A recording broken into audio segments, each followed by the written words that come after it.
Ama, lumalapit po ako sa iyo sa araw na to. Itinataas ko sa iyo ang lahat ng mga mag-asawa na nasa winter season. Yung mga mag-asawang ito na malamig na ang pakikitungo sa isa't isa, namatay na ang pag-ibig, nawala na ang pagtitiwala.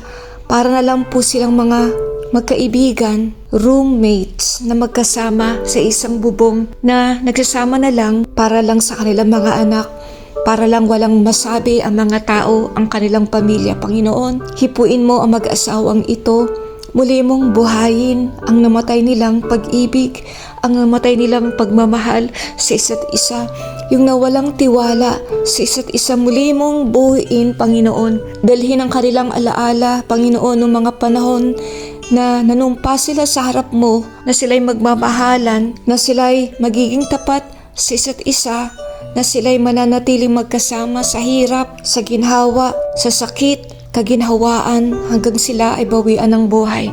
Panginoon, hindi ko alam yung mga pinagdaanan nilang pagsubok, hindi ko alam kung ano ang pinanggagalingan nila, kung bakit sila nakarating sa ganitong panahon ng kanilang pag-aasawa, kung bakit naging kasing lamig ng yelo ang kanilang pagsasama. Panginoon, alam ko na walang imposible sa iyo. Kaya mong buhayin ang namatay na pag-ibig. Panginoon, sa mga sandaling to, hipuin mo mag-asawang ito. Dalayan ko, Lord, na muli mong buhayin yung natitirang pag-ibig sa isa't isa. Dalayan ko, Lord, doon ka magsimula. Palakihin mo, paramihin mo ang pag-ibig na to, hindi lang alang-alang sa kanilang mga anak. Tulungan mo, Lord, sila na mahanap sa kanilang mga puso, mahanap sa kanilang mga sarili kung paanong magpatawad, gaano man kasakit ang mga nangyari. Tulungan niyo po sila, Panginoon, na magpatawad. Tulungan mong pagalingin ang sugat sa kanilang mga puso. Panginoon, alam po namin na hindi mo plano, hindi mo gusto na magkahiwalay ang mag-asawang ito, sapagkat ikaw ang nagtatag ng pag-aasawa sa simula pa ng mundong ito. Dalayan ko po, Panginoon, revive their marriages. Buhayin mo ang kanilang pag-aasawa. Buhayin mo ang kanilang pagmamahalan.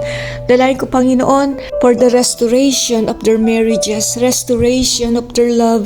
Muli mong buhayin, palaguin ang kanilang pagsasama. Alam po namin, Father, there is nothing impossible with you. There is nothing too hard, too difficult for you. Walang mahirap sa iyo, walang imposible sa iyo. Kaya, Panginoon, hinihiling ko na alisin mo ang mag-asawang ito sa winter season. At muli, Panginoon, ng mga namatay na pag-ibig, muling mabuhay, muling sumibol, muling mamulaklak, Panginoon. Salamat sa iyo, Panginoon. Pinupuri kita, pinapasalamatan kita. Ito ang panalangin namin sa pangalan ni Jesus. Amen. Kaibigan, gusto kitang palakasin sa mga sandaling ito. Alam ko na mahirap ang pinagdaraan ninyong mag-asawa. Nasa winter season kayo na pakiramdam mo, hindi mo na mahal ang asawa mo, wala ka ng tiwala sa kanya. Pero alam mo ba, kaibigan, walang imposible sa Diyos.